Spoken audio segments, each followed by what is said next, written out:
Welcome to Naira institution.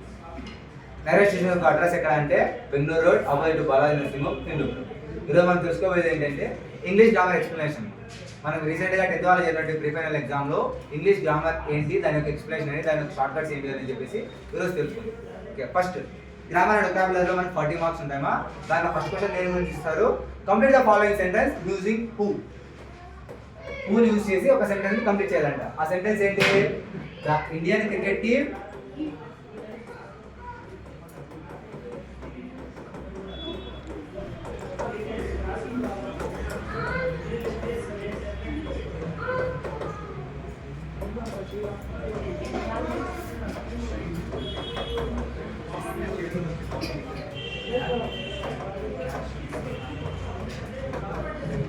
World. ఆ sentence ఏంటి మనకి ఇచ్చినది? The Indian cricket team is going to meet the president full stop they won the world cup. ఇవి మనకు 2 different sentences. ఈ 2 sentences ని కలిపి మనకు సింగిల్ సెంటెన్స్ గా దేని యూజ్ చేసి చేయమన్నారు? హూ యూజ్ చేసి చేయమన్నారు. అవునా? మనకి 10th క్లాస్ ఎగ్జామ్ లో హూనే కాదమ్మా, దీని మీద మనకు వెన్, విచ్, వాట్ ఇలా WH ఫార్మ్స్ ఉంటాయి కదా. ఈ WH ఫార్మ్స్ మీద మనం ఏదైనా ఇచ్చేవాడు కంబైన్ చేయమని చెప్పి అడగచ్చు అన్నమాట. ఓకే, సో దీనికి ఉన్నటువంటి మీకు సింపుల్ షార్ట్ కట్ దీనికి ఏముంది? ఇండియన్ క్రికెట్ టీమ్ అంటే ఏంటి? వీళ్ళు పర్సన్స్. ఓకే, పర్సన్స్ వచ్చినప్పుడు మనం నార్మల్గా ఏమొస్తుంది? హూ రాయాలి. ఓకే, అదే ప్లేస్ వస్తే వేర్ రాయాలి. టైం ఇస్తే వెన్. ఇలా WH forms different types use చేసుకోవచ్చు. ఓకే, ఇక్కడ మనకి ఏముంది?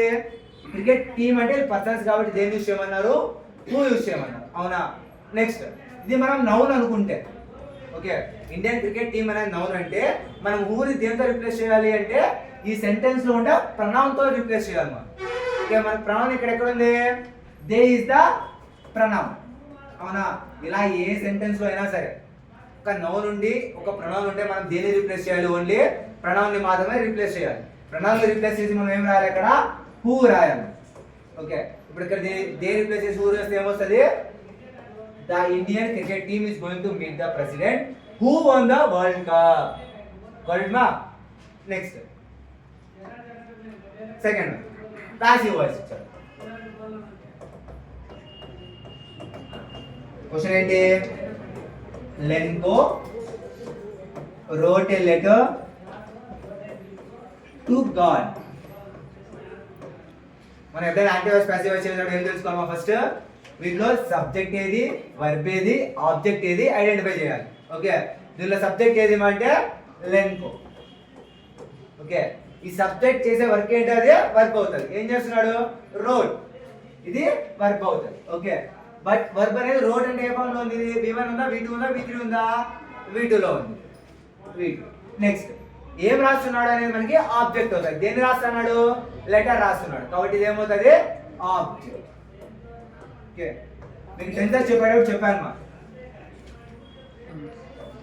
Subject plus V2 plus object ఉంటే ఇది ఏ టెన్స్ అవుతుంది? సింపుల్ పాస్ట్ టెన్స్ అవుతుంది. ఒకవేళ మనకి ఇచ్చినటువంటి పాసివ్ వాయిస్ అనేది సింపుల్ పాస్ట్ టెన్స్ లో ఉంటే దాన్ని యాక్టివ్ వాయిస్ అనేది పాస్ట్ టెన్స్ లో ఉంటే దాన్ని పాసివ్ వాయిస్ లో మార్చేటప్పుడు ఎలా మార్చాలని చెప్పా? Object plus helping verb plus V3 plus subject. అవునా? ఇప్పుడు చూడండి, దీనిలో ఆబ్జెక్ట్ ఏది? A letter. హెల్పింగ్ వర్బ్ ఏది? హెల్పింగ్ వర్బ్ ఉందా మనకు? లేదు. బట్ పాస్ట్ టెన్స్ వస్తే ఏ హెల్పింగ్ వర్బ్ రావాలి? వాస్. రోడ్ అనేది V2. V3 అనేది ఏమవుతుంది? దీనికి రిటర్న్. నెక్స్ట్ ఏం యాడ్ చేయాలమ్మా?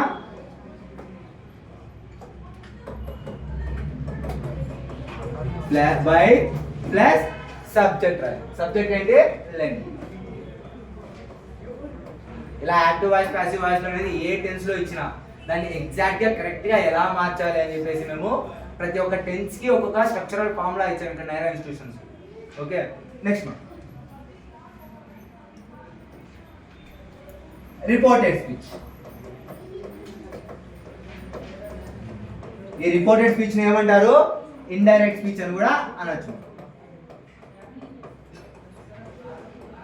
But indirect speech అనేది informal way లో ఉంటుంది కాబట్టి మనం ఇప్పుడు ఏమంటాం దీన్ని రిపోర్టెడ్ స్పీచ్ అంటాం. ఓకే క్వశ్చన్ ఏంటి Wali said to conductor give me a ticket ఇంకా సౌండ్ అవునా చూడండి మీకు నోట్స్ ఇచ్చేటప్పుడు మేము మన ఇన్స్టిట్యూషన్లో సెట్ వస్తే ఏం రాయాలి, సెట్ టు వస్తే ఏం రాయాలి, ఆస్క్ వస్తే ఏం రాయాలి, ఇలా ప్రతి ఒక్క సెంటెన్స్కి ఓకే ఒక్కొక్క ఇక్కడ ఉన్నటువంటి ఒక్కొక్క వర్డ్కి ఏదొస్తే ఏం రాయాలి, ఏ టెన్స్లో ఉంటే ఎలా కవర్ చేయాలని చెప్పేసి మా ఇన్స్టిట్యూషన్లో ఎవ్రీ టాపిక్కి డీటెయిల్ ఎక్స్ప్లెనేషన్ ఇచ్చాము. నార్మల్గా మా ఇన్స్టిట్యూషన్లో ఏం చేస్తాం వలి సెట్ ఉంటే ఏం రాయమన్నా ఆస్క్ అని చెప్పింటాము. కండక్టర్ ఇక్కడ మనకు ఆస్క్డ్ అనేది కాకుండా ఓకే మనం ఎప్పుడైనా మనకంటే పెద్దవాళ్ళతో మాట్లాడేటప్పుడు ఏం చేస్తాం, మనకి ఏమైనా కావాలి అంటే పెద్దవాళ్ళతో ఏం చేసుకుంటాం రిక్వెస్ట్ చేసుకుంటాం అవునా. సో రిక్వెస్టెడ్ అని కూడా రాయొచ్చు. To give her A ticket to town. Next prepositions.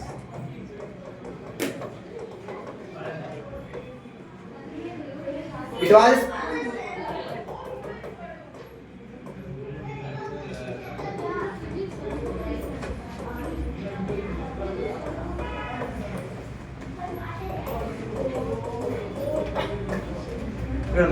ఎప్పుడైనా ఒక కంట్రీ సౌత్ ఆఫ్రికన్ జెట్స్ సంబంధించి వస్తే దానికి ఏం రావాలి అంటే ఇక్కడ ఆఫ్ వస్తుంది. మీరు ఎప్పుడైనా గుడ్డి గుర్తుగా ఒక కంట్రీ నేమ్ ఇచ్చి ఓకే దాని ముందు ఏదైనా కంట్రీకి సంబంధించిన ఆబ్జెక్ట్ ఇస్తే దాని ముందు ఏం రాసేసి ఈజీగా ఆఫ్ అని పెట్టేయచ్చు. నెక్స్ట్ డాష్ జూలై అని ఇచ్చాడు, ఇలా మంత్ వచ్చినప్పుడు ఏం రాయాలి ఇన్ రాయాలి. ఈ షార్ట్ కట్స్ అన్ని నేను మీకు ముందే చెప్పా. మా నైరా ఇన్స్టిట్యూషన్స్లో ఇలాంటి షార్ట్ కట్స్ అనేవి ఎప్పుడో జరిపించేసాము. సో మా నైరా ఇన్స్టిట్యూషన్లో చదివే ప్రతి ఒక్కరికి కూడా ఇంగ్లీష్లో మినిమం 98 వస్తాయని చెప్పి మాకు కన్ఫామ్గా ఉంది. Next edit the passage. Edit the passage. చూడండి ఏమి ఇచ్చాడు ఇక్కడ సమ్ పీపుల్స్ అని ఇచ్చాడు అవునా. మనం నార్మల్గా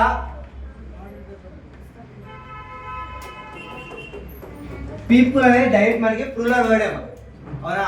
ఈ ప్లూరల్ వర్డ్కి ఆల్రెడీ వీడు ఎస్ ఇచ్చాడు అవునా.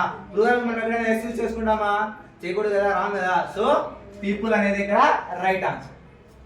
నెక్స్ట్ ఈజ్ ఇచ్చాడు.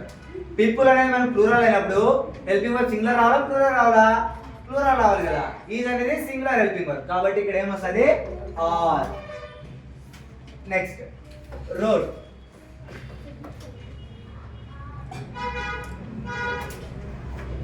విల్ నెవర్ రోడ్ అని ఇచ్చాడు. చూడండి విల్ అనేది హెల్పింగ్ వర్బ్ మా future tense helping verb, rode అనేది పాస్ట్ టెన్స్ హెల్పింగ్ అవునా. మరి ఫ్యూచర్ పాస్ట్ రెండు కలుస్తాయా కాదు కదా. సో ఇక్కడ ఏమో వస్తుంది రైట్ రావు. ఎందుకు ఫ్యూచర్ ఉంటే హెల్పింగ్ వర్బ్ ఫ్యూచర్ ఉంటే వర్బ్ కూడా ఏముండాలి మనకి ఫ్యూచర్ కదా ఉండాలి. Next was. ఇది అంటే థింకింగ్ క్లియర్లీ వాజ్. థింకింగ్ అనేది ఏ టెన్స్ మా ప్రెసెంట్ కంటిన్యూస్ టెన్స్ కదా. మరి ప్రెసెంట్ కంటిన్యూస్ టెన్స్ మనం పాస్ట్ టెన్స్ హెల్పింగ్ వర్బ్ ఎందుకు వస్తుంది ఇక్కడ, కాబట్టి ఇక్కడ ఏమి రావాలి ఈజ్ రావాలి. Okay next articles. Dash doesn't dash see. D అనేది ఏది మనకి కాన్సోనెంట్ ఓవెలా కాన్సోనెంట్ ఏదా. సో కాన్సోనెంట్ ముందు ఏమొస్తుంది ఏ. సి అంటే ఏమా సముద్రాలు కదా, దాని ముందు నార్మల్గా సీస్ ముందర ఏమొస్తాయి దా వస్తుంది. Next using would and used to. చూడండి మీకు ఎప్పుడైనా use to and would use చేసేటప్పుడు ఎలా ఉండాలి అంటే మనకి ఆల్వేస్ అండ్ లైక్ ఇలా ఏమైనా వచ్చాయనుకో దీనికి ఏం యూజ్ చేసుకోవాలా కామన్గా యూజ్ టు యూజ్ చేయడం. ఎందుకంటే ఇది ఎప్పుడు కూడా నిరంతరం అంటే 24/7 జరిగే విషయాల గురించి వచ్చినప్పుడు ఇది రాయాలి. వుడ్ అనేది ఎప్పుడు వస్తుంది పాస్ట్ గురించి డిస్క్రైబ్ చేసేటప్పుడు వుడ్ అనేది యూజ్ చేసుకోవాలి. సో మన సెంటెన్స్ ఆల్రెడీ ఐ ఆల్వేస్ అని ఇచ్చాడు. సో అక్కడ ఏమొస్తుంది ఐ యూజ్ టు అని రాయాలి. నెక్స్ట్ ఐ లైక్ పీనట్స్ అని ఇచ్చాడు. లైక్ అంటే ఏంటి, నీకు ఈ రోజు ఉంటే లైక్ రేపు మారిపోతుందా? ఒకవేళ నీకు ఈరోజు 5 స్టార్ చాక్లెట్ అంటే రేపు మిల్కీ బార్ అవుతుందా? అవ్వదు కదా. ఎప్పుడు కూడా నీకు 5 స్టార్ చాక్లెట్ ఇష్టం అయితే 5 స్టార్ ఉంటుంది. సో ఇలాంటి ఏమంటామంటే నిత్య సత్యాలు అంటాం, ట్రూ థింగ్స్ అంటాం. ఈ ట్రూ థింగ్స్ కి ఎప్పుడు కూడా ఏమొస్తుంది, యూజ్ టు వస్తుంది. సో అక్కడ ఇచ్చిన రెండింటికి ఏది కరెక్ట్ ఆన్సర్ అంటే యూజ్ టునే correct answer. Next noun modifiers.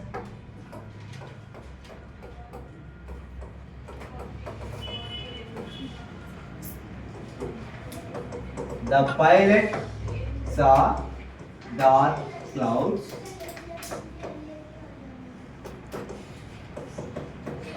The clouds are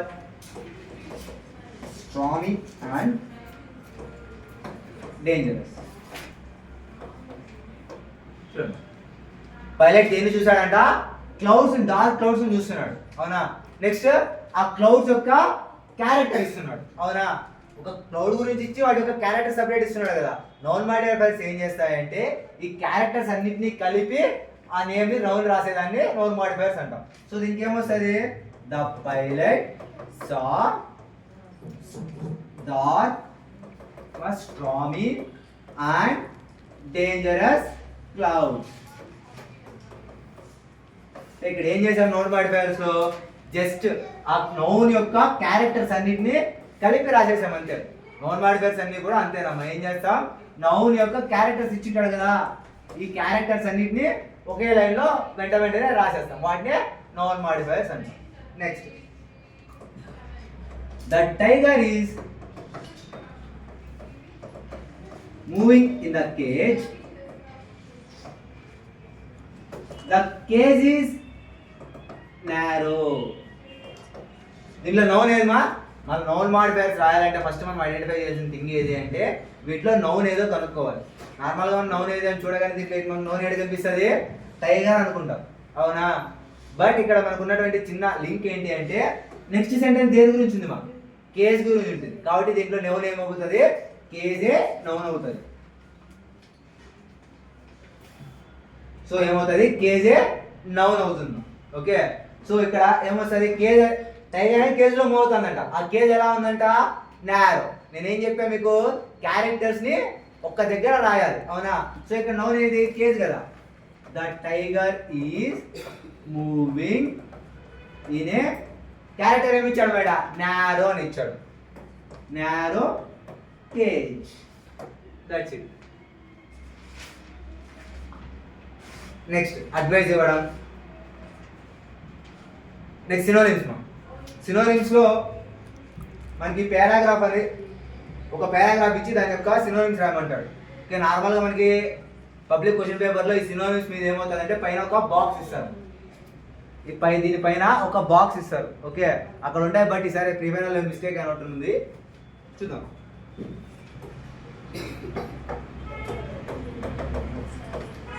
అవుట్లాస్, privilege, distinguished,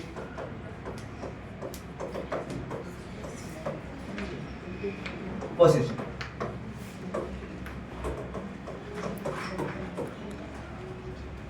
మన నెల్సన్ మండేలా లెసన్ నుంచి పారాగ్రాఫ్ ఇచ్చాడు. ఓకే, నెల్సన్ మండేలా లెసన్ లో అవుట్ లాస్ అనే వర్డ్ ఎప్పుడు వస్తుంది ఐడియా ఉందా మీకు? ఆ ఐడియా ఉంటే మీరు వీటిని ఈజీగా రాయొచ్చు. అవుట్ లాస్ ఎప్పుడు వస్తుంది, ఆయన ఎప్పుడైతే ఓత్ తీసుకునేకి వెళ్తాడో అప్పుడు వాళ్ళ ప్రజలకు చెప్తాడు, అక్కడ వచ్చినటువంటి హానరబుల్ పీపుల్ అందరికీ చెప్తాడు అనమాట, మేము మాకు ఈ ఫ్రీడమ్ రాకముందు వైట్ పీపుల్ నుంచి మేము ఎటువంటి కష్టాలు పడ్డాము అని. అప్పుడు ఆయన చెప్తాడు ఏమని, మేమందరూ ఇప్పుడు ఈ పొజిషన్ లో ఉండొచ్చు కానీ మాకు ఫ్రీడమ్ రాకముందు మేమందరూ అవుట్లా పీపుల్స్ అని చెప్తారు. అవుట్లా అంటే ఏంటి, ఇక్కడ క్రిమినల్స్. ఆ వైట్ పీపుల్, బ్లాక్ పీపుల్ ఎవరైతే ఫ్రీడమ్ కోసం ఫైట్ చేస్తున్నారో వాళ్ళందరూ ఎలా చూసేవాళ్ళంట, క్రిమినల్స్ లా చూసేవాళ్ళంట.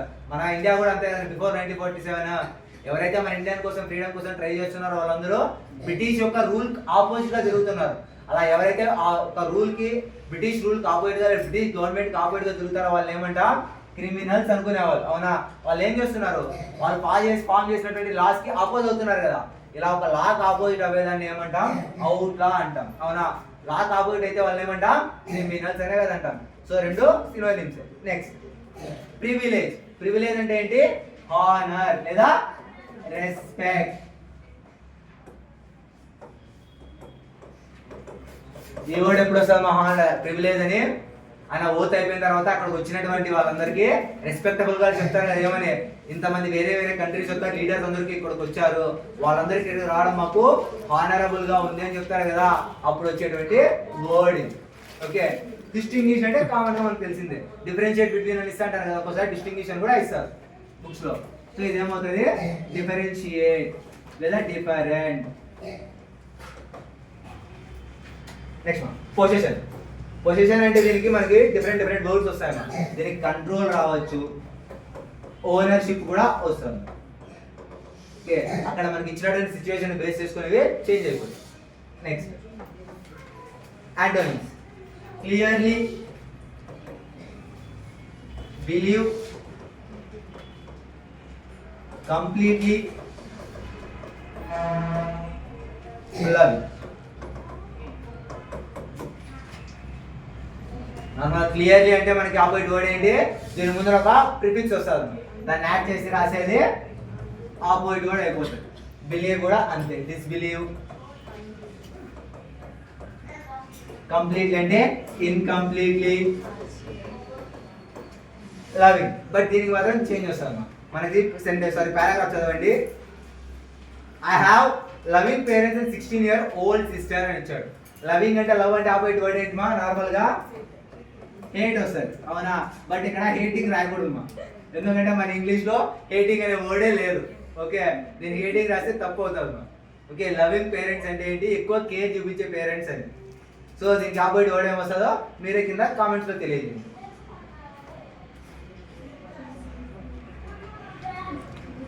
నెక్స్ట్ మా right form of words.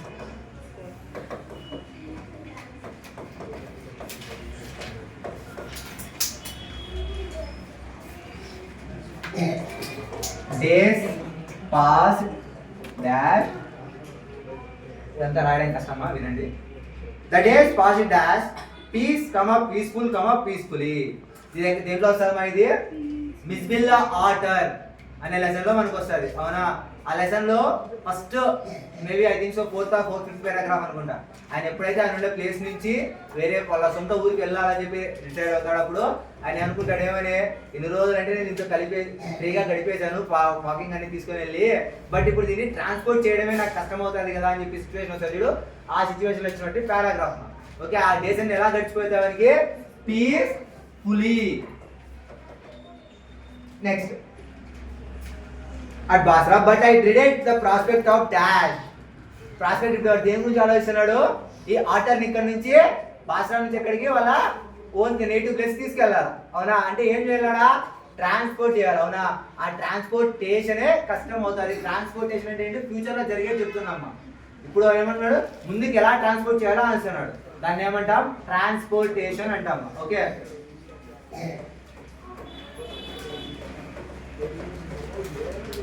Next prefixes wrongs చూడండి. ఈ రాంగ్లీ స్పెల్డ్ వర్డ్స్ చూసుకోండి కొంచెం. RAYELTY ఇచ్చాడు. దీని ప్రొనౌన్సియేషన్ ఏమొస్తుంది, రాయల్టీనే వస్తుంది అవునా. ప్రొనౌన్సియేషన్ సేమ్ ఉంటుంది. మనం ఈ miss match incorrect spellings identify చేయాలంటే మనం ప్రొనౌన్సియేషన్ వస్తే సరిపోదు మా, ఎగ్జాక్ట్ వర్డ్స్ తెలియాలి. దీన్ని కూడా మనం ప్రొనౌన్స్ ఎలా చేయొచ్చు, రాయల్టీ అనే చేస్తాం, బట్ ఒరిజినల్ స్పెల్లింగ్ ఏంటి, ROYALTY కదా. సో ఎప్పుడైనా కానీ మనం రాంగ్ వర్డ్స్ ఐడెంటిఫై చేసేటప్పుడు ప్రొనౌన్సియేషన్ మీద డిపెండ్ అవ్వద్దండి. Okay, next witness.